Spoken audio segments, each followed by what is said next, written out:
tous, merci d'être venus nous trouver pour parler de ces thèmes si importants. Alors on a un ordre du jour un peu serré, puisqu'on doit terminer dans à peu près 1 heure, mais on peut demander un petit peu s'il le faut, parce qu'on aimerait bien avoir vos questions aussi, et leur laisser un peu le temps. Et nous avons donc 5 intervenants, plus Lisa Brignon, de l'Université Paris-Dauphine, et c'est la règle ici au Printemps de l'économie. Les étudiants préparent et travaillent avec nous sur ces tables rondes, donc c'est Lisa qui va introduire. Ensuite, Baptiste Périssa-Faber, qui a préparé cette table ronde avec France Stratégie, il est économiste du développement durable. Et c'est lui, je crois, ou c'est Lisa qui va présenter nos autres invités, dont l'un n'est pas encore arrivé, mais il ne saurait tarder, il nous a prévenu qu'il était sur le point. Lisa, alors donc je vous laisse présenter tout le monde et introduire cette table ronde. Merci Dominique. Bonjour à tous, bonjour à toutes et bienvenue au Printemps de l'économie. À l'occasion de cette conférence, nous aborderons le thème de la lutte contre le réchauffement climatique enclenché par l'accord de Paris. En vigueur depuis le 4 novembre dernier, les interrogations sur son aboutissement sont de mise, alors même que le président américain Donald Trump avait multiplié les propos en sa défaveur lors de sa campagne. Signé le 12 décembre 2015 par 195 pays, il marque une étape importante dans les négociations environnementales internationales. En effet, après l'échec de la conférence de Kyoto sur le climat en 1997 et celle de Copenhague en 2009, la COP21 porte l'espoir d'un nouvel engagement en faveur de l'environnement. Bien que l'implication des pays signataires diffère en fonction de leur niveau de développement, l'accord de Paris témoigne d'une prise de responsabilité commune et d'une volonté de se diriger ensemble vers un modèle environnemental durable. Les objectifs ambitieux fixés par l'accord se placent dans le prolongement de ceux prévus par le sommet de Copenhague en y greffant une contrainte supplémentaire. D'ici 2100, l'accord prévoit non seulement l'engagement de ne pas dépasser le seuil des 2 degrés supplémentaires, mais également d'atteindre, si possible et au mieux, une hausse de 1,5 degré. Afin d'aider les pays du Sud, un soutien financier annuel s'élevant à 100 milliards de dollars peut être assuré par les pays du Nord d'ici à 2020. Cependant, les moyens pour atteindre de tels résultats demeurent flous.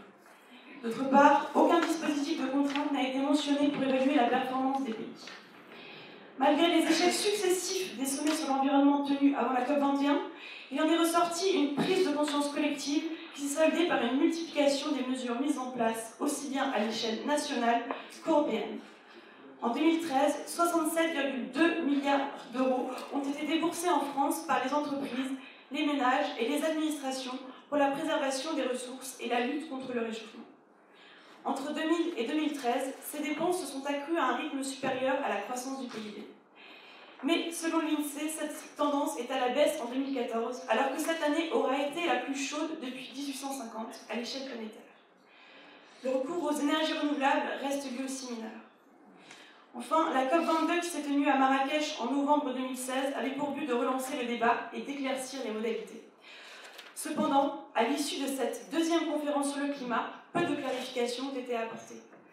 De plus, l'arrivée de Donald Trump à la Maison-Blanche a ravivé les craintes autour de l'aboutissement de l'accord dans l'éventualité où les États-Unis se retireraient.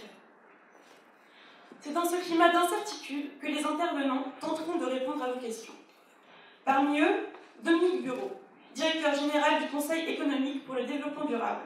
Ancien élève de l'école polytechnique et ingénieur des ponts et chaussées, il a effectué son début de carrière au ministère de l'économie et des finances, aux directions de la prévision et du budget.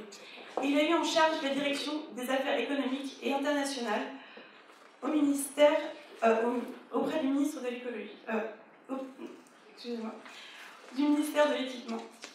Ensuite, Patrick Criqui, directeur de recherche émérite au CNRS, diplômé de l'école d'HEC, consultant auprès du groupe Total dans les années 1990. Il fait partie depuis 2009 du Conseil économique pour le développement durable auprès du ministre de l'écologie. Jean-Charles Bourcade, directeur de recherche au CNRS et membre du groupe d'experts intergouvernemental sur l'évolution du climat. Benoît Leguet, directeur général de l'Institut d'économie climatique, un think tank sur l'économie de la transition énergétique, fondé par la Caisse des dépôts et l'Agence française sur le développement. Enfin, pour modérer ce débat, Dominique Rousset, écrivain, journaliste et productrice de radio chez France Culture. Elle anime notamment les émissions L'économie en question, ainsi que les carnets de l'économie. Merci pour votre attention et bon débat. Merci beaucoup, merci Lisa. Et voilà, justement, Benoît Levé, oui, merci pour cette introduction très utile. Et on va poursuivre d'ailleurs, bonjour Monsieur Leguet, bienvenue, avec Baptiste Périssin-Faber, car Lisa vient de nous dire la COP21 porte l'espoir. Nous, on posera peut-être un point d'interrogation, parce que depuis il s'est passé beaucoup de choses qu'elle a d'ailleurs notées, avec notamment l'arrivée d'une nouvelle administration aux États-Unis. Et il se passe aussi quelque chose, alors là, qui doit être nettement plus positif, c'est ce rapport d'une commission mise en place, d'ailleurs, vers la COP21, par la COP21, sur le prix du carbone, et qui devrait bientôt être remis. Ce rapport, c'est Baptiste Périssin-Faber qui nous en dit un peu plus avant notre discussion. On va lui donner ce micro. Merci à vous. Merci. Alors oui, je vais vous présenter rapidement cette commission qui a été mise en place par Ségolène Royal lors de la COP22. Donc, Ségolène Royal, en tant que coprésidente de la coalition pour le prix du carbone, a confié à Stern et à Joseph Stiglitz la mission de produire un rapport qu'ils vont devoir le livrer en avril prochain, fin avril, sur des corridors de valeur du carbone qui seraient cohérentes avec l'objectif de l'accord de Paris. Alors, qu'est-ce que ça veut dire tout ça? À quoi ça peut servir? En fait, c'est essentiellement pour pallier un manque de l'accord de Paris, parce que ça n'a sans doute pas échappé, c'est qu'au moment des discussions de la COP21, tout le monde parlait de prix du carbone, sauf les négociateurs. C'était une sorte de ligne rouge pour certains pays à ne pas franchir, et donc dans l'accord de Paris, vous ne trouverez jamais le mot prix du carbone.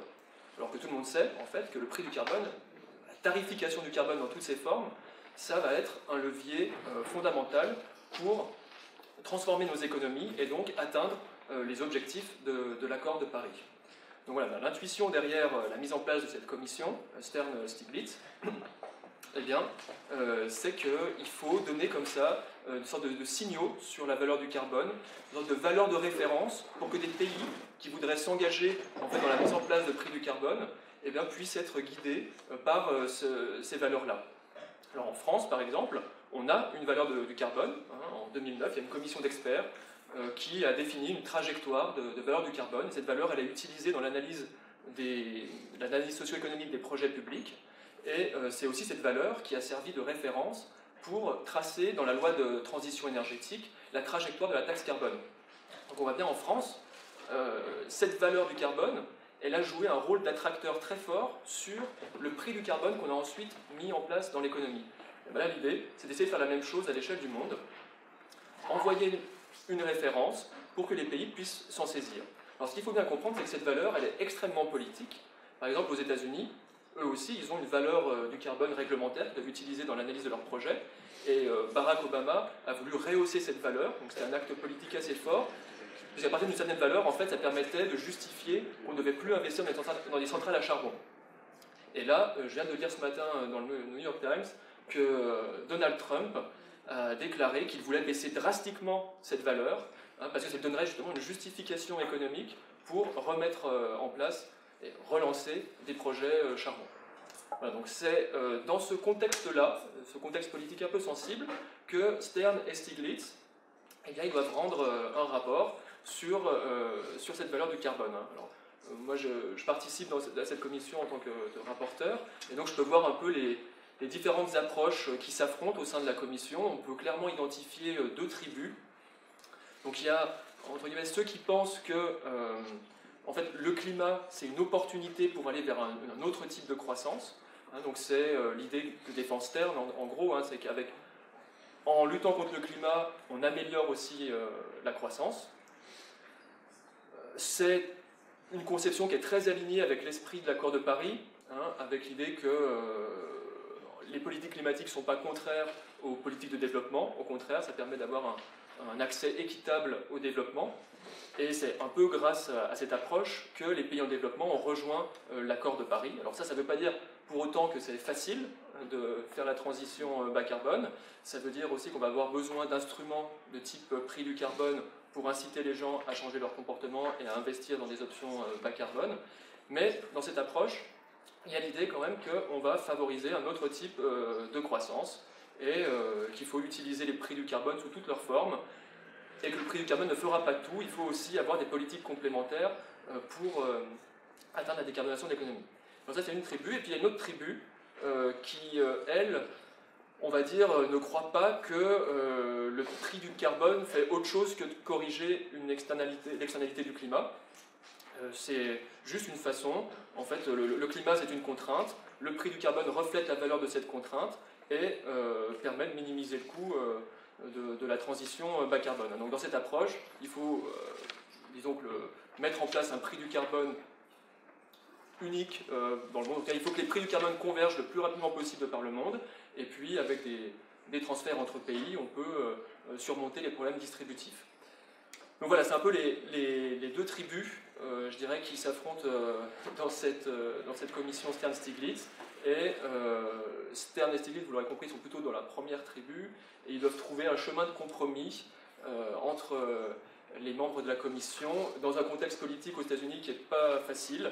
Et finalement, ce contexte politique va donner pas mal de publicité au rapport, parce que les chiffres qui vont sortir fin avril vont être amplement discutés. Et donc le rapport sera mis à consultation à la fin du mois d'avril. Je pense qu'on en entendra parler. Merci beaucoup, merci Baptiste Pelessa-Faber. Fin avril, ça ne vous aura pas échappé, c'est aussi la date du premier tour de notre élection présidentielle en France. C'est aussi un contexte qu'il faut avoir en tête, parce que COP21, il en a été très largement question ici, COP22, nettement moins, on vient de le rappeler. Et on verra si nos politiques apportent l'intérêt qu'il faut à ces questions. Il faut aussi avoir ça dans notre discussion assez présent. Eh bien, donc nos quatre intervenants, vous allez entendre à présent, se connaissent bien, ce n'est pas la première fois, j'imagine, qu'ils discutent ensemble. Et on va voir à quelle tribu ils appartiennent. Patrick Criqui, la vôtre, dans les deux tribus dont nous parle. Est-ce qu'il y a un micro? Voilà, vous l'avez déjà. Dont nous parle à l'instant Baptiste Pelessa-Faber. Bien, je vous remercie. Bon, soyons clairs dès le départ, j'appartiens clairement à la première tribu. Et pour un certain nombre de raisons que je vais essayer d'expliquer. En particulier, le climat comme opportunité. Le climat comme opportunité et le prix du carbone comme une condition nécessaire mais non suffisante de la grande transformation des systèmes énergétiques qui est devant nous. Et c'est peut-être ce thème-là que je vais essayer de développer. Je pense, j'ai beaucoup travaillé sur les questions de prix du carbone, sur les équilibres des marchés de quotas. C'était des sujets extrêmement intéressants. Et je dirais que j'adhérais parfaitement à une vision, je dirais, assez orthodoxe finalement de la régulation environnementale, jusqu'à la conférence de Copenhague, où la conférence de Copenhague, donc c'était en 2009, une des grandes conférences climat dans laquelle beaucoup d'espoir avait été mis, en particulier parce que Barack Obama arrivait à ce moment-là au pouvoir et on pouvait s'attendre à des avancées importantes. Et néanmoins, cette conférence de Copenhague a été plutôt un échec dans le sens où il n'a pas été possible de mettre en œuvre un grand système mondial dans lequel on aurait identifié un plafond des émissions mondiales, on aurait distribué les émissions entre les différents pays, et puis après, pour satisfaire à la logique de la théorie économique et pour assurer l'efficacité de l'action, on aurait instauré un marché international des quotas. C'était une idée extrêmement séduisante qui permettait on pouvait montrer sur le papier ou dans les modèles, c'est un exercice que j'ai souvent fait, que effectivement le fait d'avoir un marché des quotas, ça permettait de diminuer les coûts et ça permettait également, et c'est ce que défendent d'ailleurs toujours certains des participants à la deuxième famille, cette vision plafond mondial, partage des émissions et marché des quotas, ça permet aussi en théorie de gérer le problème de l'équité internationale, parce que ça aurait permis éventuellement de faire des transferts massifs de fonds des pays du Nord vers les pays du Sud. Très beau schéma. J'aime bien l'expression d'un prix Nobel d'économie qui s'appelle Ronald Coase, qui est par ailleurs très, très libéral, mais qui parle de Blackboard Economics. C'est un peu de l'économie du tableau noir ou du tableau blanc selon la technologie informatique. C'est-à-dire que théoriquement c'est parfait, mais après le passage à la pratique c'est plus difficile. Et c'est exactement ce qui a été constaté en 2009. On s'est aperçu que malgré le changement aux États-Unis, avec l'arrivée de Barack Obama, les pays, en particulier les pays émergents, les pays en voie de développement, n'étaient pas prêts à rentrer dans ce type de dispositif qui avait la préférence des économistes. Est-ce qu'on peut, pardon de vous interrompre, Patrick Ricky, je vois beaucoup d'étudiants, on explique les raisons. Au fond, on s'en souvient des débats de l'époque, c'est des pays, et quand on dit pays en développement, à l'époque c'était encore la Chine aussi, enfin à peine émergente, enfin encore, non, quand même déjà bien émergente, mais en tout cas la Chine s'était largement fait entendre. Rappelons peut-être quand même que ces pays-là disaient, mais nous ne pouvons pas, nous, tout d'un coup, faire les mêmes sacrifices, entre guillemets, que vous, puisque nous ne sommes pas responsables de la pollution et des transformations du climat auxquelles on assiste maintenant. C'est à peu près ça. Hein. Oui, ils ont trouvé que ce n'était pas très normal de leur demander la même chose. Absolument. C'est juste pour en mettre un peu les... Alors, si on fait un rapide saut vers ce qui est advenu après, et notamment ce qui est advenu avant l'hiver 2015, décembre 2015 et l'accord de Paris, je pense qu'il y a eu d'une part le fait que les pays émergents, cette fois, ils ont déjà largement émergé, ils ont pris conscience du fait qu'ils avaient un poids dans le système qui était plus important, et il y a eu aussi une prise de conscience du fait qu'il fallait en quelque sorte respecter les politiques nationales. Et je crois que ça a été essentiel. Certaines personnes, comme en particulier Laurence Tubiana, qui a été qui était au moment de Paris l'ambassadrice climat de François Hollande, je crois qu'elle en a pris conscience très, très, très tôt, du fait qu'il valait mieux s'appuyer sur la volonté des États, j'allais dire la bonne volonté, mais en tout cas la volonté des États, et s'appuyer sur des systèmes nationaux. Et donc, à partir de Copenhague, la logique change largement dans la négociation internationale et on en arrive, en tout cas personnellement, j'en suis arrivé plutôt à l'idée selon laquelle un prix du carbone était quelque chose d'indispensable, mais le prix du carbone ne devait pas découler d'une grande architecture internationale, mais plutôt être un outil dans les boîtes à outils dont disposent les États pour mettre en œuvre leur politique de transition énergétique à domicile. Est-ce que je développe sur la question de l'unicité du prix Ou peut-être qu'on demanderait d'abord à Dominique Bureau, si vous le voulez bien, histoire de faire un petit peu dialoguer les uns et les autres, à quelle tribu il appartient, parce que sauf erreur, il est quand même encore parmi ceux qui défendent une vision, disons, plus internationale, plus globale. Je me trompe, Dominique Bureau? Non, ne vous trompez pas, attendez. Là. Et alors, il vous faut du micro, en revanche. Oui, j'essayais de voir.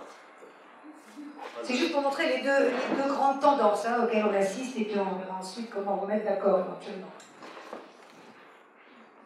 Bon, j'avais quelques slides pour essayer d'expliquer ça. Pour faire vite, effectivement, les deux tribus, elles ont été définies par Baptiste, alors c'est un peu comme dans certains débats, on peut dire, si moi je suis dans la deuxième tribu, j'ai pas besoin de ventriloque pour expliquer ce qu'est la deuxième tribu. Mais donc, si je veux faire vite,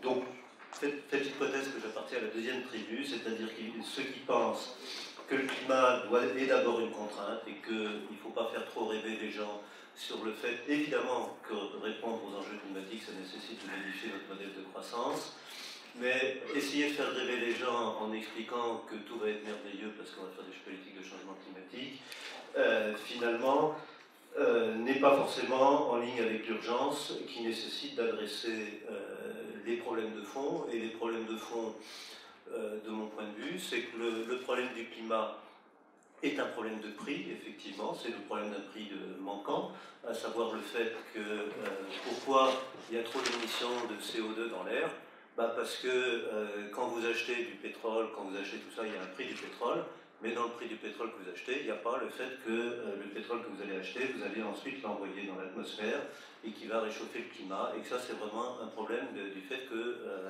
le coût des dommages liés au changement climatique n'est pas pris en compte.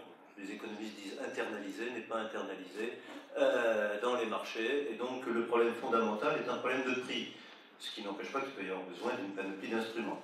Et la deuxième source du problème, et ça peut-être que comme ça vous pose directement les questions, c'est un problème de coopération, c'est-à-dire, Patrick a un peu dit, il a parlé de volonté puis de bonne volonté.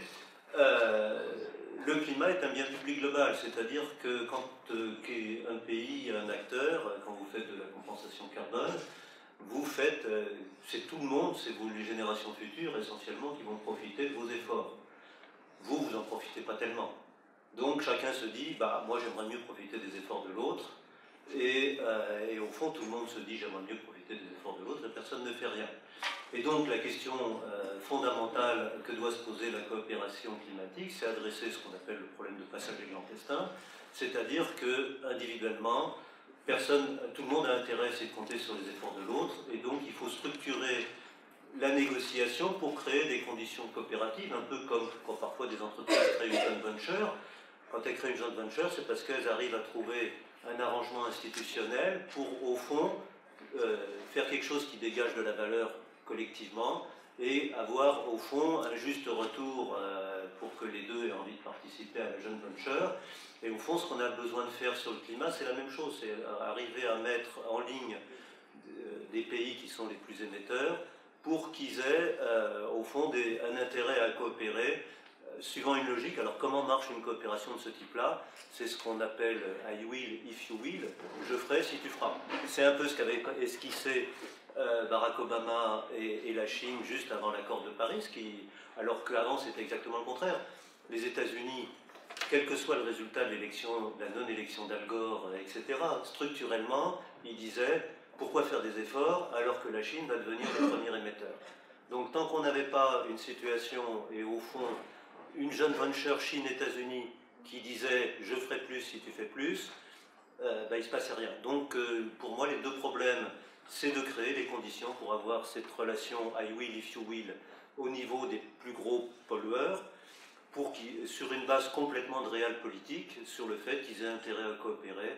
Et pour ça, et comme le sujet de fond, c'est un problème de prix du carbone, le plus logique, ce serait d'essayer de faire un club climatique sur le prix du carbone, c'est-à-dire de créer les conditions où les grands pays, où les grands acteurs, j'y reviendrai peut-être, créent les conditions au fond d'une joint venture pour le prix du carbone, pour un prix du carbone. Oui. Autre position, je ne sais pas si Jean-Charles Ocade ou dans lequel souhaite donner sa position, on est toujours sur notre... Alors on va récupérer le micro qui se trouve là-bas. La personne du micro en passant, on va pour y aller. Vous l'attrapez en passant, non? Alors on va donner Benoît Lévy, troisième position, pour voir... Oui, alors... Je rappelle, pardon, que vous pouvez envoyer des trucs... À qui vous les envoyer, Lisa? On a un numéro pour les poser des questions, vous voulez préciser? Hashtag Préco 2017. Hashtag Préco 2017, c'est affiché, voilà, merci. Hashtag Préco 17, pardon, pour les questions qui viendront en fin de débat, pour nos invités, pardon. Oui, alors simplement peut-être pour dire deux mots sur le prix du carbone. Alors je me suis assis à côté de Patrick par hasard parce que j'étais arrivé en retard, mais il se trouve que je suis plutôt en phase avec ce qu'il a dit, c'est-à-dire je fais plutôt partie de la première tribu, de ne pas se planter. Donc plutôt les personnes qui pensent que voilà, on peut avoir une meilleure croissance en s'occupant du climat. Et donc pour atteindre cet objectif de lendemain qui chante, entre guillemets, il faut des prix différenciés. Donc pour tout un tas de raisons que je ne vais pas forcément développer, je vais peut-être en donner une, sans aller dans les arguments théoriques. Vous trouvez des arguments théoriques des deux côtés, dans les deux tribus, et avec des prix Nobel des deux côtés. Donc si vous regardez uniquement le nombre de barrettes ou les étoiles, ça ne vous aide pas vraiment à choisir quelle théorie, entre guillemets, choisir. Je vais vous donner un argument pratique, c'est en fait ce qu'on voit dans la réalité. Aujourd'hui, il se trouve que quand vous regardez l'étendue des prix du carbone à la surface de la planète, vous avez un certain panorama qui va de plus 132 à moins quelque chose. Alors moins quelque chose, ça va vous choquer peut-être. Donc plus 132 et quelques, ça va être les Suédois, etc., qui ont une taxe sur le carbone qui est sur certains secteurs de l'économie. En France, on a plusieurs prix du carbone aussi. Il y a la contribution énergie-climat, il y a une partie de l'économie qui est sous quota de CO2, donc avec un prix européen. Et puis, comme dans plein d'autres pays, on a également des subventions aux énergies fossiles, qui ne sont rien d'autre que des prix négatifs du carbone. Donc pourquoi on a tous ces prix du carbone? C'est tout simplement parce que la politique vient interférer avec les blackboards économiques, c'est-à-dire que les théoriciens peuvent d'un côté dire voilà ce qu'il faudrait faire dans l'absolu, et puis ensuite, bien évidemment, on n'est pas tout à fait dans un monde complètement parfait qui répond à tous les canons de l'économie, tels en tout cas que la science économique les a définis. Et notamment, il y a des politiques qui mettent leur doigt dedans, donc vous avez des questions d'acceptabilité sociale au sein d'un pays, vous avez ensuite des questions d'équité internationale, ça c'est pour la politique internationale.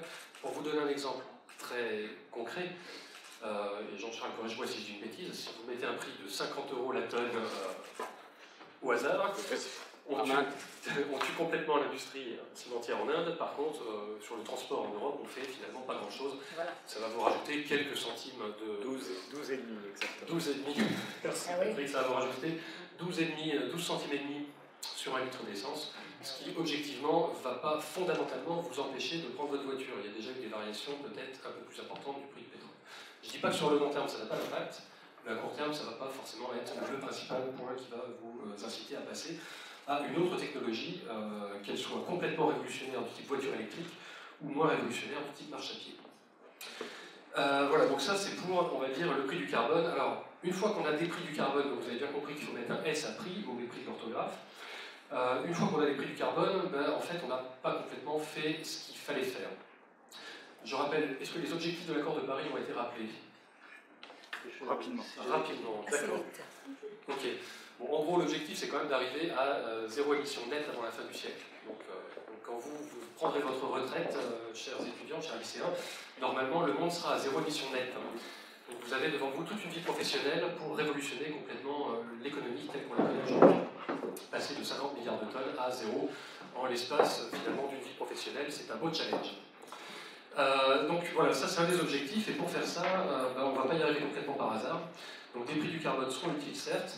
Il faudra certainement d'autres dispositifs pour tirer la demande en produits, en biens, en services, entre guillemets, bas carbone, des normes, etc. Je ne vais pas revenir dessus, mais je laisserai mes collègues rebondir. Et puis, il n'y a pas que la demande qu'il faudra tirer, il faudra également s'assurer que l'offre de financement pour tous les produits, biens, services verts est disponible. Le financement, c'est quoi? C'est finalement tout le système financier. Si aujourd'hui vous allez parler au système financier, faites le test avec votre banquier favori, vous leur parlez bas carbone, etc. Normalement, on vous recevra dans le meilleur des cas à coup de fourche.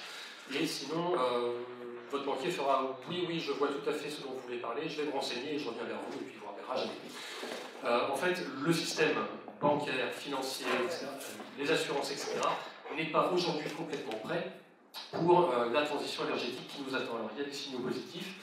Il y a la commission, donc Baptiste a parlé de la commission Stern-Stiglitz, il y a d'autres commissions peut-être un petit peu moins connues, avec moins de grands pontes de la science économique à leur tête, mais il y a notamment un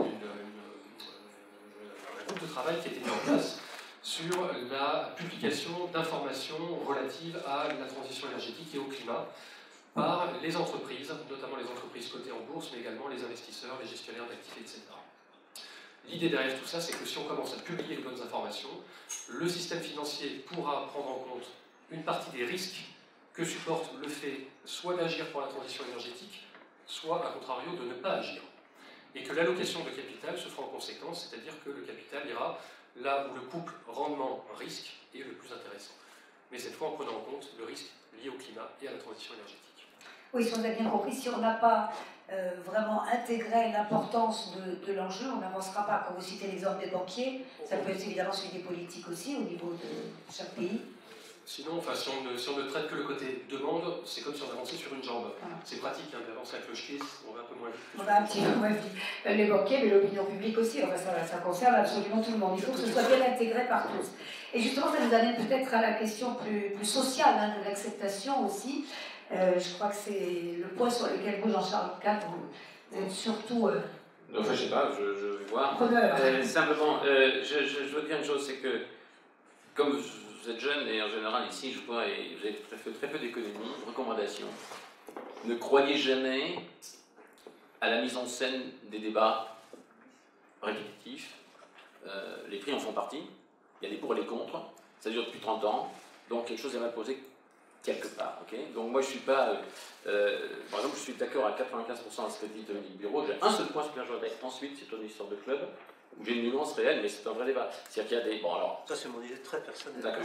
Bon, la question est suivante. Alors essayez de raisonner vous-même, très tranquillement. Vite.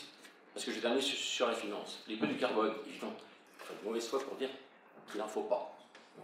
Deuxièmement, vous êtes dans un pays en développement, 50 € la tonne, d'où le prix du ciment en Inde. Donc les Indiens ne suivront pas.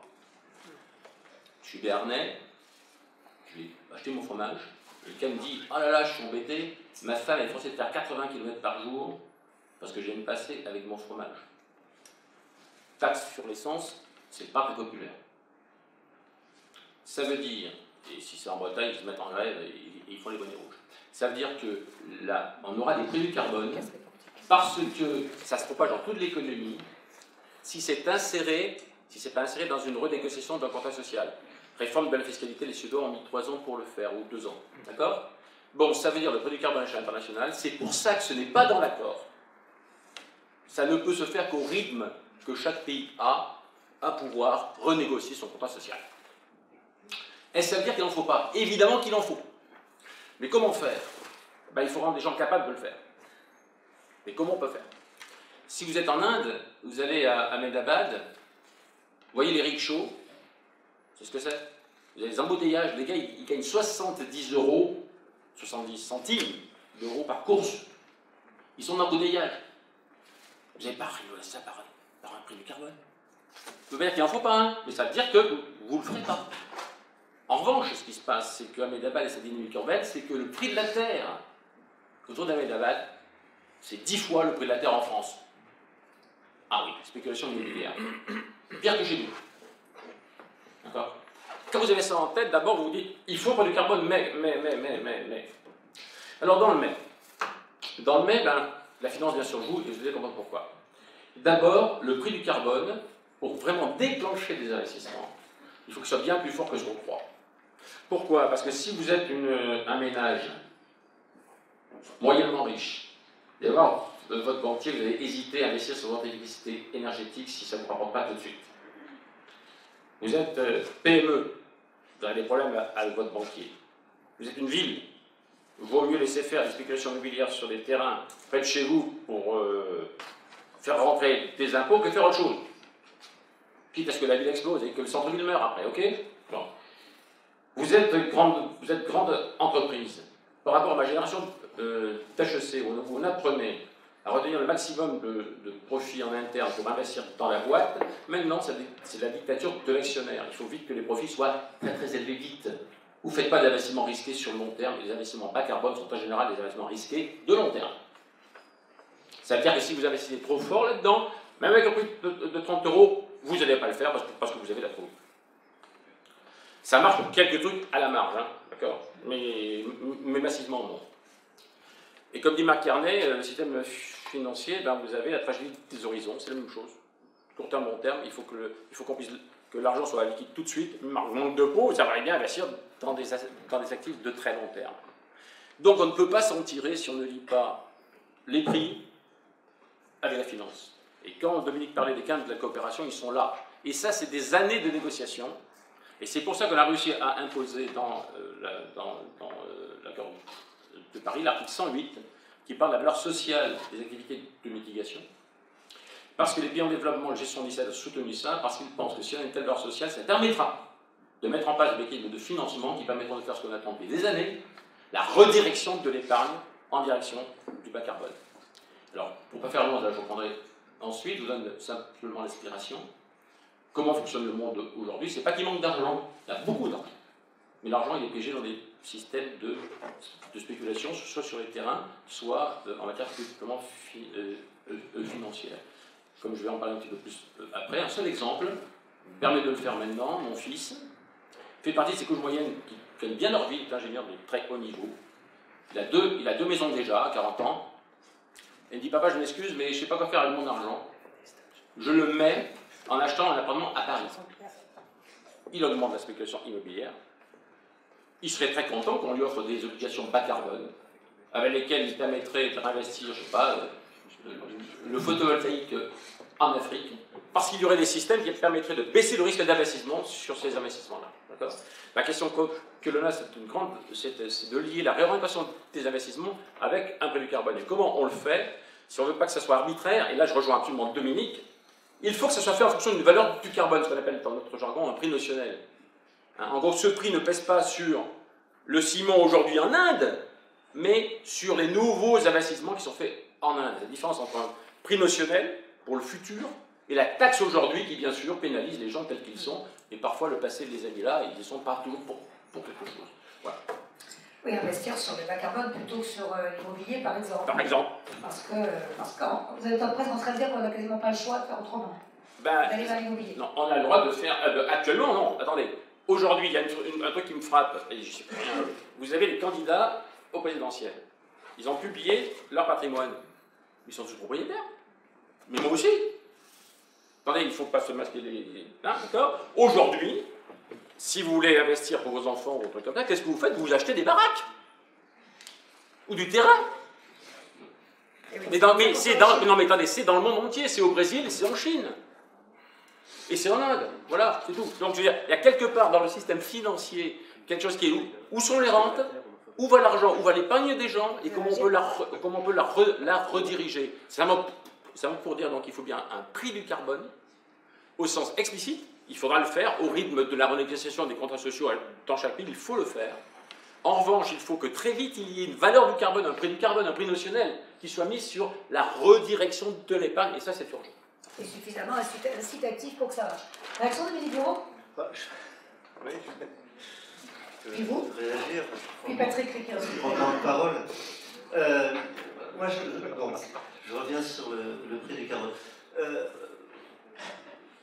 Moi, je veux insister sur le fait que, malheureusement, on est vraiment...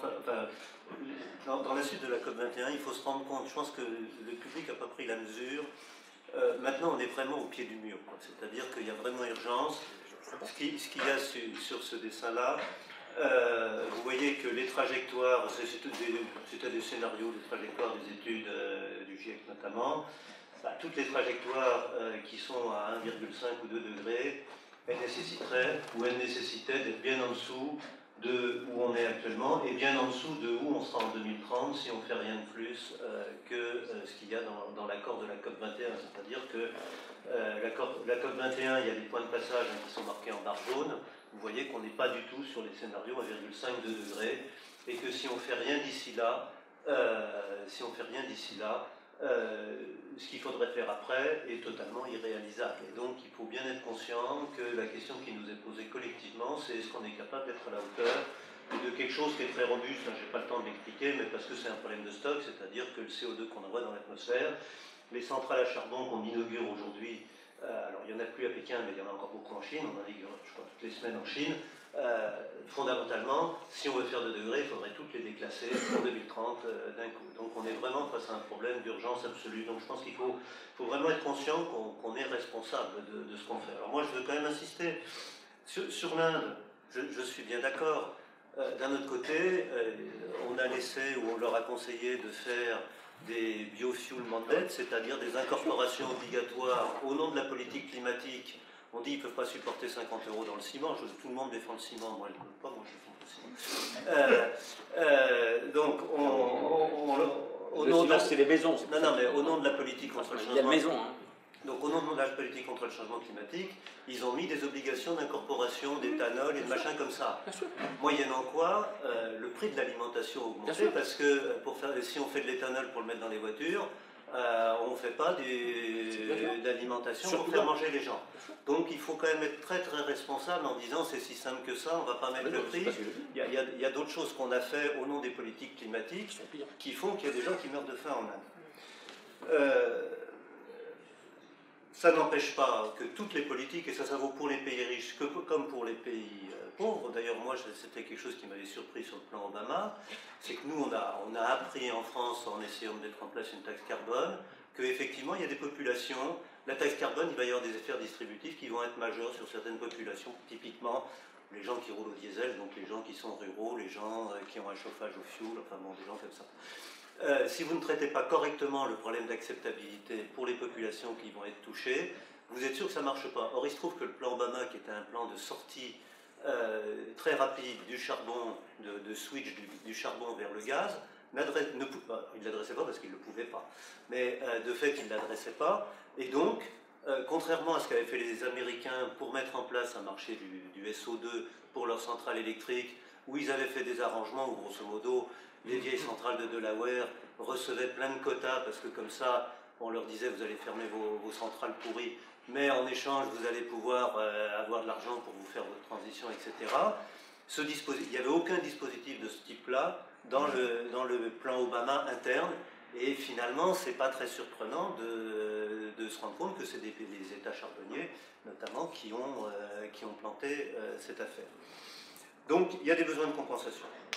La subsidiarité, c'est évident, et c'est d'ailleurs pour ça que moi je fais partie, comme un autre prix Nobel, enfin moi je ne suis pas prix Nobel, j'ai été l'élève du prix Nobel. Donc le prix Nobel dont j'ai été l'élève préfère justement les marchés de quotas plutôt que le système de prix, parce que l'idée de prix mondial, d'abord les États sont très jaloux de leurs prérogatives fiscales, et donc l'idée qu'on va harmoniser la fiscalité, quand on voit comment on a du mal à harmoniser la fiscalité en Europe, on n'a aucune chance d'harmoniser la fiscalité au niveau mondial. Par contre, le protocole de Kyoto avait plein de défauts de conception, etc. Mais l'idée qu'on puisse avoir un marché de quotas qui fonctionne entre États, et puis ensuite, si les États veulent prendre des politiques qui sont 3 fois plus coûteuses, en interne, ils se débrouillent, c'est leur subsidiarité. Simplement, ça risque de leur coûter 3 fois plus cher, c'est-à-dire qu'au lieu de dépenser 10 pour économiser une tonne de CO2, ils vont dépenser 30 ou 100.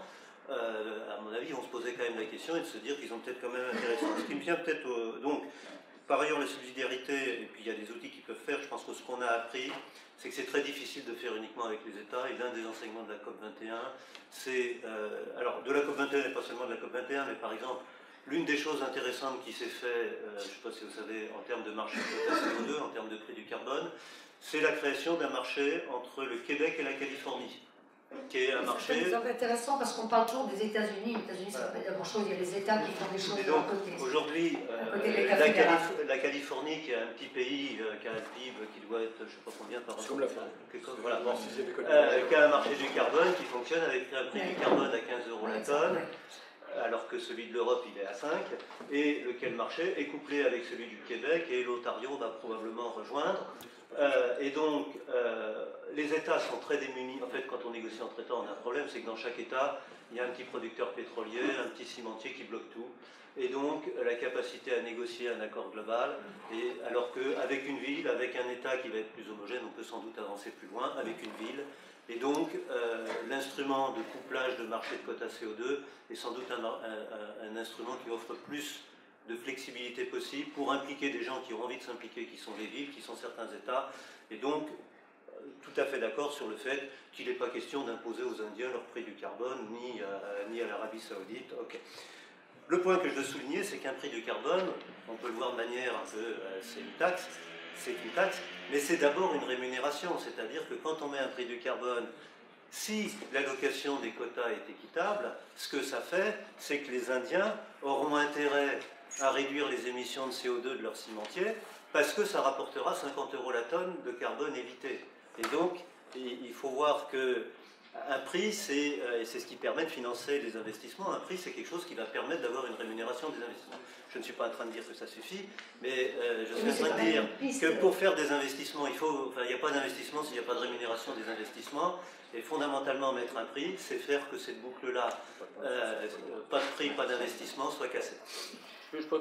Alors, très vite, après, très vite, il y a deux thèses, c'est ce point très très précis. Il y a deux thèses qui sont tenues, une sur l'Inde et sur la partie Vietnam, Cambodge, etc., qui démontrent quoi? C'est un problème de timing. Tu as raison en théorie. Le problème est que le temps que ça se passe, vous imaginez, on a fait cette simulation, l'Inde reçoit des quotas, des milliards, on reçoit comme ça.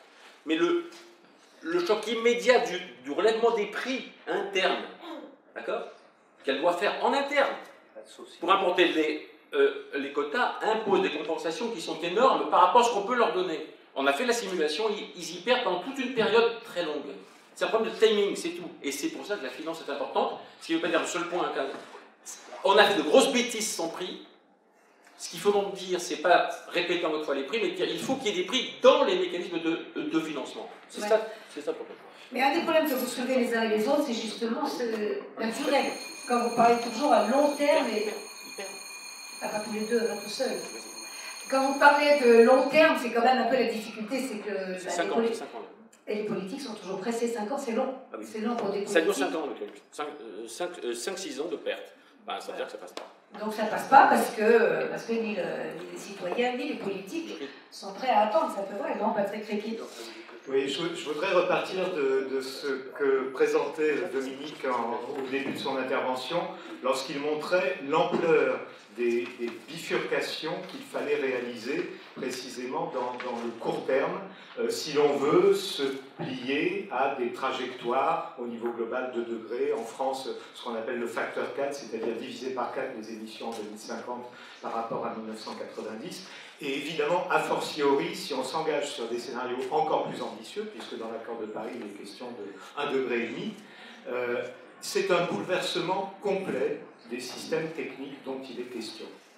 Et j'étais très frappé récemment de voir Dominique Auvergnat assister aussi une présentation faite par un collègue d'Athènes, Pantelis Kapros pour le nommer, qui est un peu un des modélisateurs préférés de la Commission européenne. Et il nous a présenté ces scénarios, c'était extrêmement intéressant. Il faisait apparaître un prix du carbone qui augmentait progressivement. Mais une des conclusions de sa présentation, il dit donc le marché des quotas, ça peut marcher, ça peut fonctionner, ça peut conduire aux bons investissements, mais d'une certaine manière, en théorie. Et il ajoutait immédiatement après le fait que l'action des pouvoirs publics n'était pas forcément prise au sérieux par les acteurs, et les acteurs n'anticipaient pas forcément de manière correcte les évolutions futures.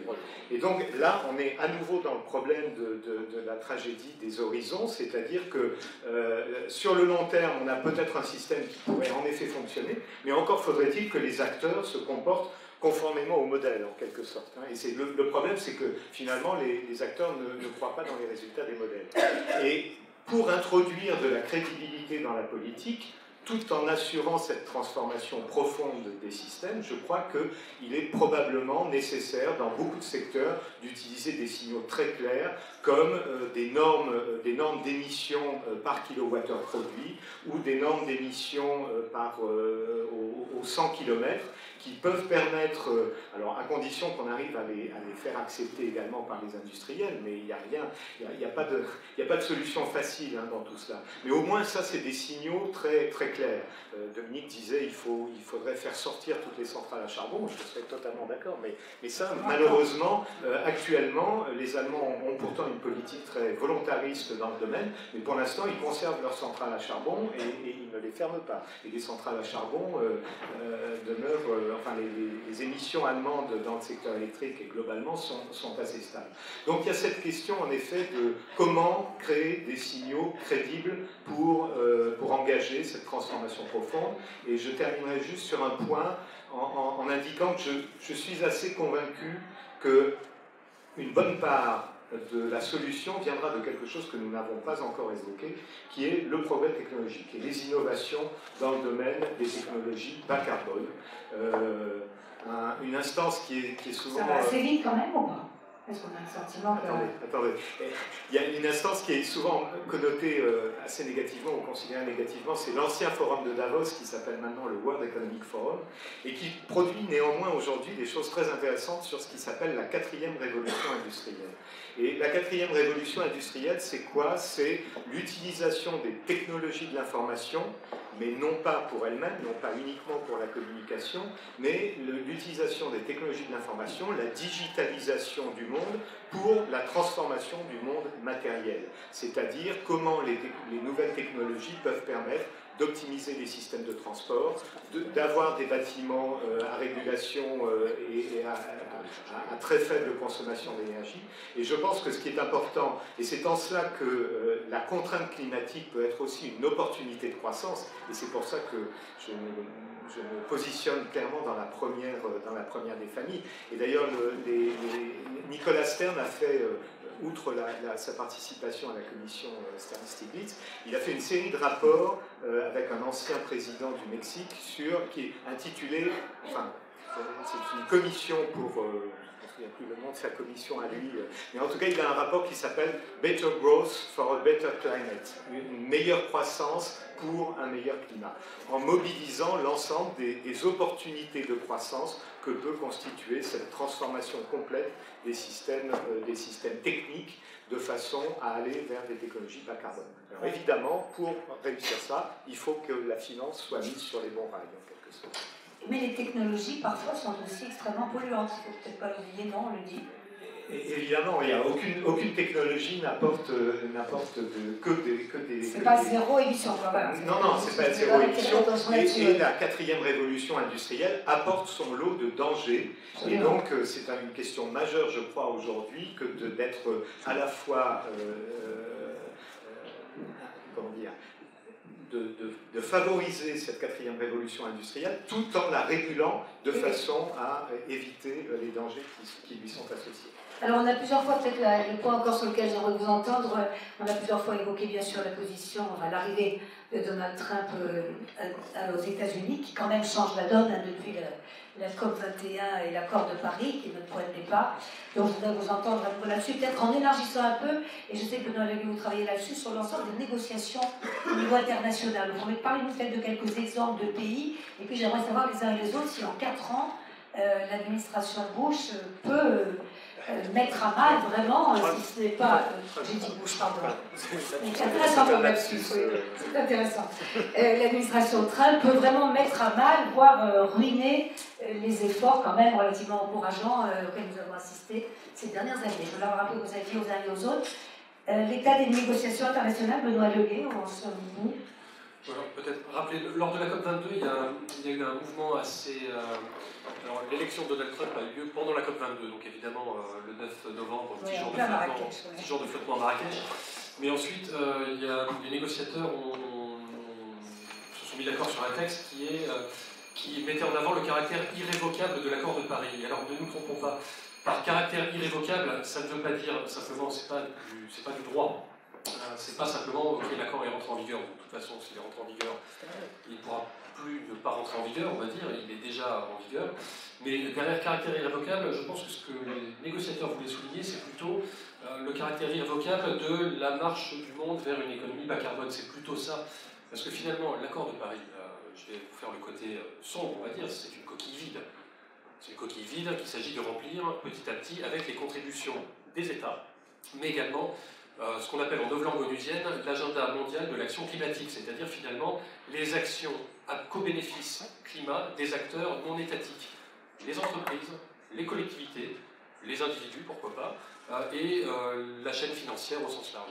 Et finalement, qu'est-ce qui va décarboner l'économie? C'est pas les États tout seuls, c'est pas les acteurs de la société civile au sens large, mais c'est le dialogue entre les deux. Pour vous donner un exemple vraiment très concret, alors Trump, tout le monde dira c'est une catastrophe, etc. Bon, je suis peut-être un petit peu trop optimiste, mais en 4 ans, Trump a le temps de faire du dégât. Ça, ne le cachons pas, et pas de peau. Ce que vous voyez sur le graphe qui est derrière nous, 4 ans, ça va compter quand même pas mal. Maintenant, les États-Unis, c'est jamais que 300 millions d'habitants. Il faut quand même pas le... Et il y a d'autres pays avec 1,3 milliard et 1 milliard d'habitants qui risquent de peser peut-être un petit peu plus dans le futur. Ça, premier point. Deuxième point, même au sein des États-Unis, le président des États-Unis n'est pas un homme omnipotent. En fait, il y a pas mal de contre-pouvoirs. C'est ce qu'on voit sur d'autres sujets aujourd'hui que le climat. On voit qu'un certain nombre d'institutions américaines, c'est leur boulot, sont faites pour s'assurer, disons, de la légalité du bien fondé des démarches du président. Donc ça, c'est l'autre point. Et puis, troisième point, il y a, la sphère économique aux États-Unis. Tout ne se décide pas à la Maison-Blanche. Alors, pour vous donner quelques exemples, peut-être de façon tableau impressionniste, le charbon aux États-Unis, sauf erreur de ma part, là, je regarde Patrick et Jean-Charles notamment, c'est 50 000 emplois. Les renouvelables aux États-Unis, c'est 500 000 emplois. Donc, je veux bien qu'on sauve le charbon américain aux États-Unis, mais. Oui, c'est quand même un signe. Ouais, mais où est le futur? Est-ce que c'est du côté des 50 000 ou du côté des 500 000? C'est bien de savoir ça. Où est finalement le combat? Est-ce qu'il vaut mieux être sur un combat d'arrière-garde ou sur un combat du futur? Et puis par ailleurs, vous avez dans les financiers que j'ai mentionnés, qui ne sont pas complètement prêts pour la transition énergétique, il y a un certain nombre de gros acteurs américains. BlackRock, par exemple, premier gestionnaire d'actifs au niveau mondial, quelques milliards d'actifs sous gestion, qui a annoncé qu'il intégrait le climat dans ses prises de décision. Pourquoi? Pas pour sauver la planète. Absolument pas pour sauver la planète, ça les financiers sont contre-foot. C'est pour gérer les risques. C'est-à-dire, quid si on a un changement climatique brutal, quid de l'impact du changement climatique sur la valeur des actifs qui sont dans le portefeuille de BlackRock ou d'autres, et inversement, si on a une transition énergétique brutale et non planifiée, quid de la valeur d'actifs dont la valeur repose essentiellement sur une économie carbonée. Donc gérer les risques, ça c'est un truc pour les financiers, c'est pas protéger la planète. Maintenant, si ça réduit les émissions et que ça permet de nous adapter au changement climatique, je vois. Ouais. Et puis comme Dominique Bureau nous l'a rappelé, il y a les États-Unis, évidemment l'État fédéral, mais beaucoup d'États et de villes même, hein, de collectivités prennent des initiatives extrêmement importantes et intéressantes. Il faut quand même garder ça en tête pour rester optimiste, on peut le dire. Ça fait 40 ans que la Californie tire les standards par exemple, plutôt des États-Unis vers le haut. Excellent exemple. Merci. Autre point de vue sur ce qui peut se passer avec l'administration rouge. Au passage, Patrick Créqui, vous l'a décidément, parce que j'ai contre vous. Je n'aimais pas beaucoup non plus, mais c'est pas une raison. Trump est pire quand même. C'est quand même Trump est pire. Il va nous faire aimer bouche. Patrick Créqui, pardon. Oui, je pense que ça a été déjà évoqué un peu implicitement. Il est tout à fait concevable que la Chine, d'une certaine manière, prenne en charge, non pas forcément un leadership mondial au sens d'une organisation de l'effort international dans la lutte contre le changement climatique, mais néanmoins la Chine est déjà le premier producteur d'éoliennes, de panneaux photovoltaïques, de nucléaire également, et c'est un pays qui, pour des raisons qui ne tiennent pas qu'au climat, et là je crois qu'il faut introduire parmi les facteurs qui ont modifié la position des pays émergents entre 2009, Copenhague et Paris en 2015, il y a la question de la pollution atmosphérique qui est liée pour une bonne part au charbon, pour une part au transport et pour une autre part importante au charbon. Et la Chine vient de prendre une grande initiative qui s'appelle Ciel Bleu, hein, Blue Sky, et ça c'est un facteur qui très probablement va renforcer la volonté chinoise de sortir du charbon et de s'engager dans des solutions technologiques nouvelles. Et donc, on peut espérer aussi de l'Inde, quand on voit ce qui se passe à Delhi, par exemple, qui est une situation absolument effarante. Tout à fait. En termes de pollution, il va y avoir une pression sociale quand même. C'était d'ailleurs tout à fait intéressant de voir qu'en décembre 2015, au moment de la COP21, il y a eu des alertes rouges à la pollution et à Pékin et à New Delhi. Alors le problème de l'Inde est un peu différent, c'est qu'ils sont encore dans un stade de développement, je dirais, qui n'est pas celui de la Chine. Ils ont un peu moins de marge de manœuvre, ils ont de très gros besoins de développement de leur système électrique, et donc ça va être peut-être un peu plus difficile que pour la Chine. En passant, on peut se poser la question de savoir si pour les pays émergents, en termes techniques, une transition par le gaz naturel ne serait pas une solution beaucoup plus astucieuse que le fait de continuer à investir dans le charbon, parce que les pays qui investissent aujourd'hui dans le charbon prennent effectivement le risque de se retrouver d'ici quelques années avec ce qu'on appelle des investissements échoués ou des investissements qui seront difficilement rentabilisés parce que le charbon sera effectivement de plus en plus difficile à faire rentrer dans le système électrique.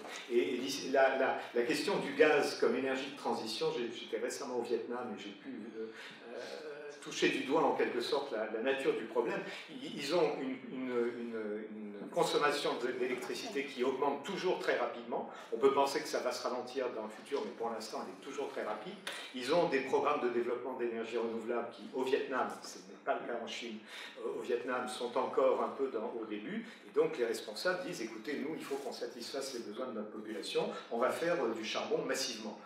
Là, on peut tirer le signal d'alarme en disant, attendez, vous avez d'autres solutions, et le gaz peut éventuellement être une solution de transition, y compris parce qu'à terme, on pourrait avoir du gaz renouvelable ou du gaz durable. C'est une autre histoire.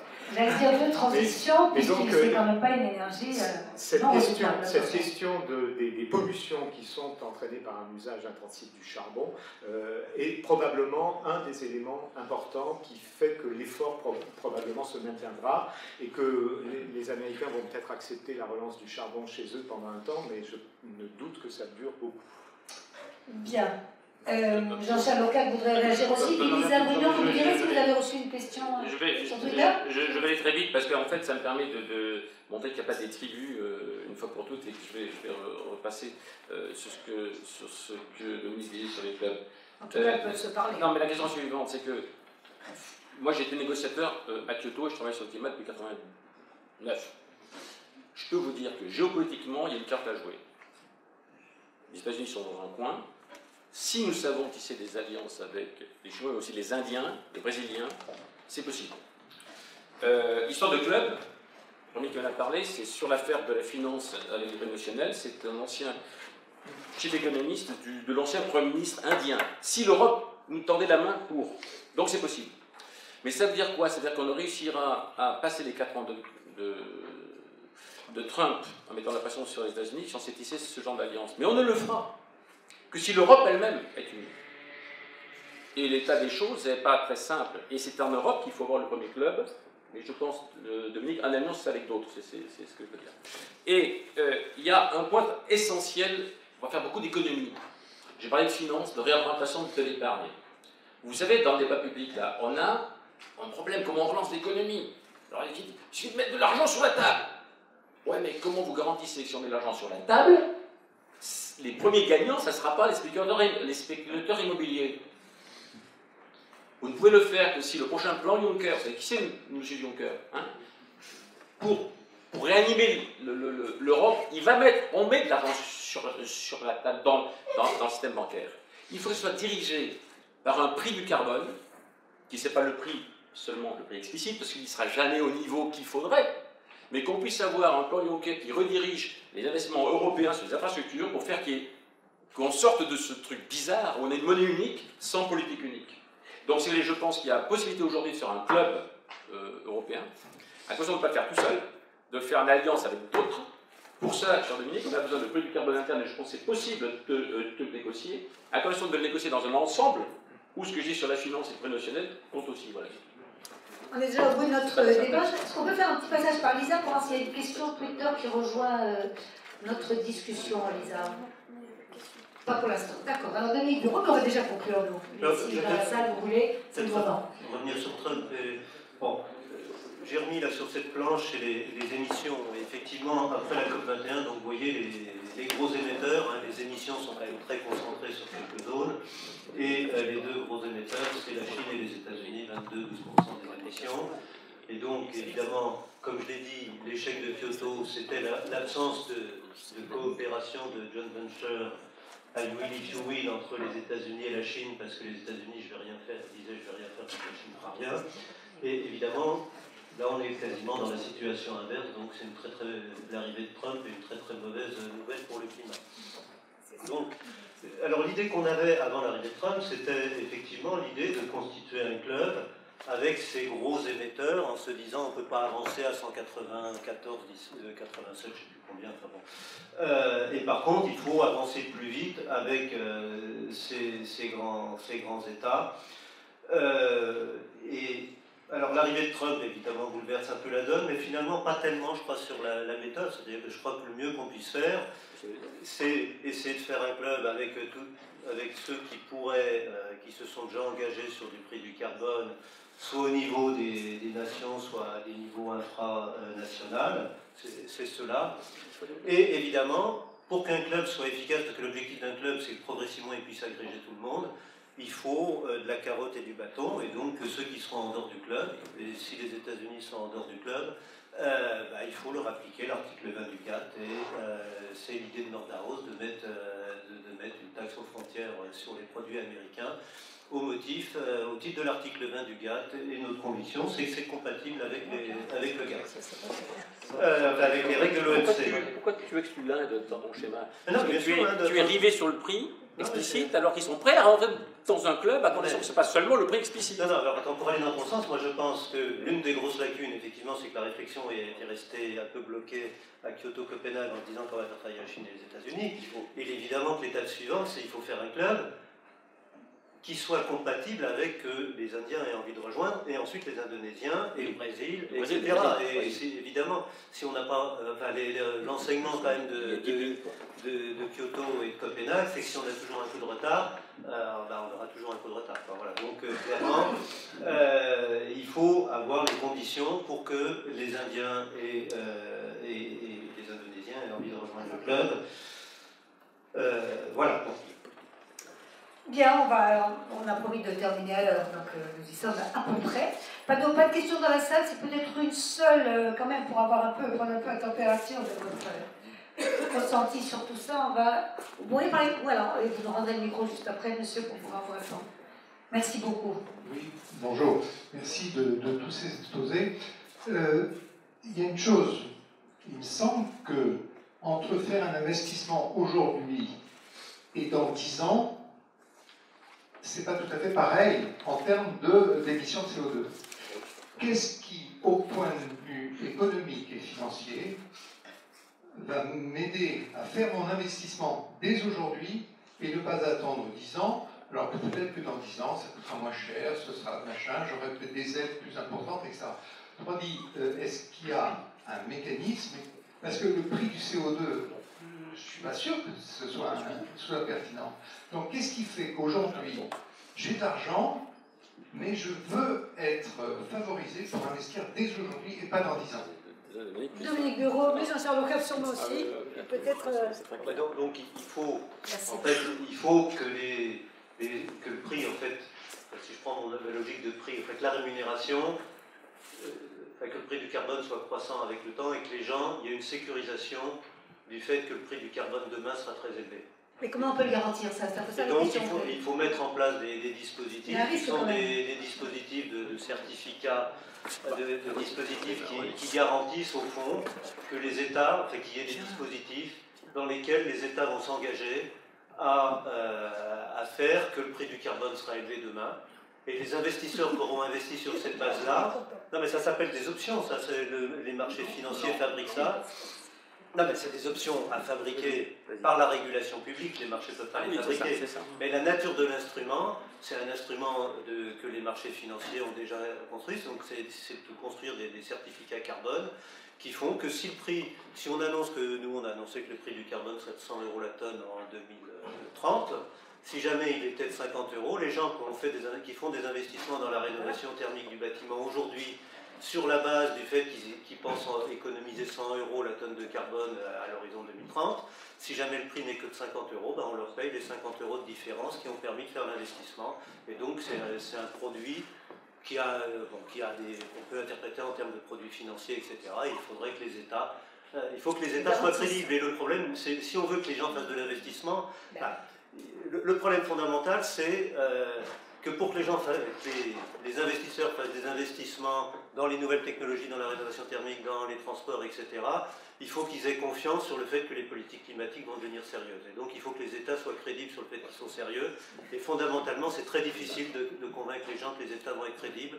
Donc il faut créer des instruments qui les obligent à se plier les mains. C'est-à-dire qu'ils vont être crédibles parce que s'ils ont annoncé qu'ils allaient faire un prix de 100 € la tonne, ça leur coûtera plus cher demain de ne pas faire le prix de 100 € la tonne que de faire de la démagogie à ce moment-là. Sinon, vous achèterez un immeuble. Voilà. C'est ça qu'il faut vous convaincre de pas le faire. Donc ce qui est très bien, c'est que vous venez d'assister à quelque chose qui montre que les tribus peuvent très bien converger. C'est exactement ce qu'on a derrière la tête. La question est la suivante, donc pour vous répondre de façon très simple. On a fait des calculs pour la commission Stern-Stiglitz. D'accord, vous avez des trajectoires, vous commencez aujourd'hui à 30, 35, etc. Mais si vous faites ça, le décideur dit, mais je ne peux pas, parce que si demain les produits de pétrole retombent, c'est en 4 ans, on a perdu l'équivalent de 100 € la tonne de carbone. Donc les gars, ils ne vont pas y aller. Ils ont le financier sur le dos, ils ne vont pas y aller. C'est évident que ça ne suffit pas. La seule façon de faire, c'est de dire, si on fait le calcul que dit notre ami, on dit, on est d'accord sur une trajectoire comme ça. Moi, je n'ai pas confiance que le gouvernement pourra tenir, mais le gouvernement dit, si, attendez, je suis sérieux, je donne ma garantie publique, ma garantie sur une partie, pas tout, hein, une partie de l'investissement. Là, on a fait calcul. Si vous faites ça, dès aujourd'hui, vous pouvez très bien avoir des garanties à 100, à 80 ou 100 € la tonne. C'est tout à fait jouable. C'est la somme actualisée de tous les prix futurs. Donc il y a des mécanismes de garantie publique. C'est l'article 108, si on l'interprète bien. C'est-à-dire que si, donc, de fait, on a des systèmes financiers qui permettent de donner upfront, on appelle ça en anglais, dès le départ, cette garantie, alors on résout une grande partie de ce problème. Pas tout, mais une grande partie. Ce qui veut dire donc on conclut à peu près de la même façon.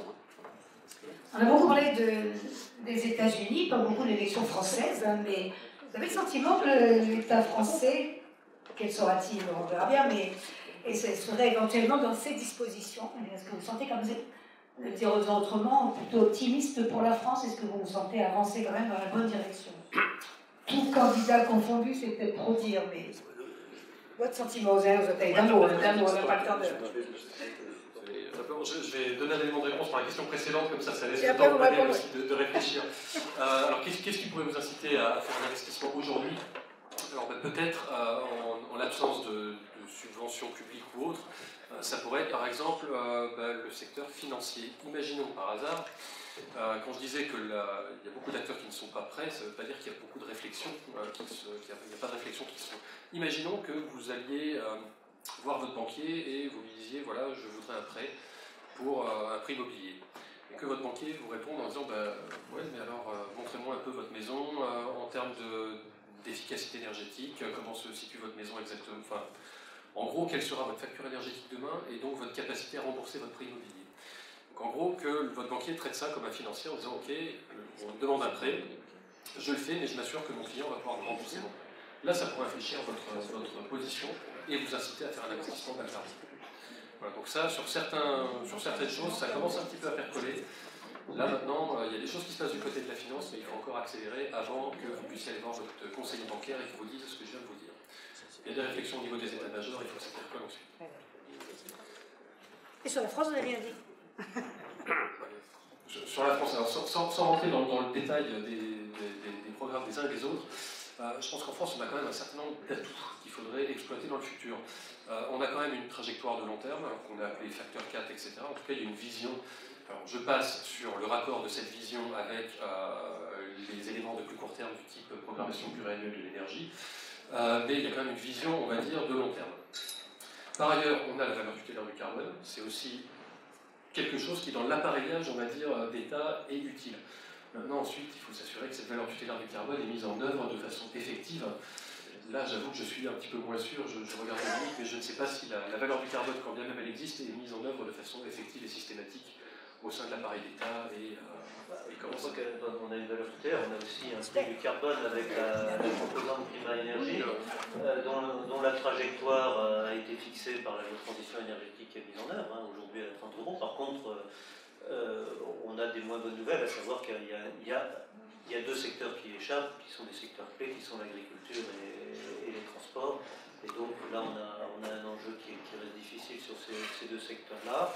Donc, la France a progressé sur la politique incontestablement. On a une épine dans le pied qui est le débat sur le nucléaire, qui complique tous les sujets de politique énergétique. Et là, le débat et le dialogue, c'est pas l'idée de Aragon sur ceux qui croyaient et ceux qui ne croyaient pas. Là, on est vraiment avec des gens qui n'ont pas envie de travailler ensemble et qui coupent en deux quasiment la communauté, qui coupent en deux sur tous les sujets de politique environnementale. Alors que les faits sont donc je pense que la France a plutôt progressé, un atout, et donc je pense qu'il faudrait que la France aussi prenne un peu de leadership diplomatique pour l'étape suivante, club que j'appelle de débat. Il va falloir arrêter Patrick Riquet, s'il vous plaît. Les tout derniers mots. Un mot peut-être sur sur les présidentielles. Je crois que ce qu'on peut noter, ce qui est positif, c'est qu'aucun candidat ne remet en cause, en particulier, cette trajectoire de long terme qui est celle du facteur 4. Évidemment, après, il y a... alors, je dirais, maintenant, il n'y a plus deux camps, il y a trois camps. Puisque dans les grands candidats, deux sont en faveur d'une sortie définitive du nucléaire, et deux sont en faveur d'une solution qui maintiendrait le nucléaire à un niveau 75%, comparable au niveau actuel, alors même que... Oui. Et alors même que François Hollande, lorsqu'il avait été élu, avait défendu l'idée de faire baisser progressivement, alors peut-être de manière assez rapide, mais de faire baisser la part du nucléaire à 50%, de façon, compte tenu du fait que la demande d'électricité est assez stable et sera probablement uniquement en faible croissance à l'avenir, à créer de l'espace pour le développement des renouvelables. Et donc je crois qu'on peut dire qu'aujourd'hui, il y a trois visions du futur du nucléaire en France. La sortie, le maintien du nucléaire comme ossature du système électrique français, et une solution intermédiaire qui est peut-être une manière de gérer les incertitudes qui demeurent sur l'avenir du parc. Je rappelle qu'en matière de nucléaire, il va y avoir quand même des épreuves de vérité tout à fait décisives à partir de 2018. C'est les 4e visites décennales sur les centrales existantes, et l'autorité de sûreté nucléaire a démontré ces derniers mois son indépendance et sa capacité d'affirmer ses normes en matière de sûreté nucléaire. Je crois qu'il y a des gros points d'interrogation sur l'avenir, et voilà, on va rester sur ces interrogations-là. Non, il peut être plus offensif, le dire dans sa locale. Non, mais ça va pour dire, c'est très simple, c'est que sur le nucléaire, ce qui manque aujourd'hui, et là je m'engage un peu, c'est de dire, vous avez, les jeunes là, à demander qu'il y ait des sociétés ou quand des faits sont cadrés, on peut les interpréter différemment. D'accord, on peut vouloir sortir ou pas, moi je peux pouvoir sortir sur le long terme, c'est autre chose. Voilà, au moins on parle des faits. Parce qu'autrement, on rate tout. C'est-à-dire qu'il faudrait recréer ce qui existait du temps du commissariat du plan, des endroits, au moins les gens se confondent à partir de données relativement partagées, parce que vous auriez des surprises si vous les aviez sous les yeux, et elles sont connues et connaissables. Eh bien, merci beaucoup. Merci à Lisa d'avoir répondu aussi. Et à Baptiste Pérez-Faber pour sa présentation du début.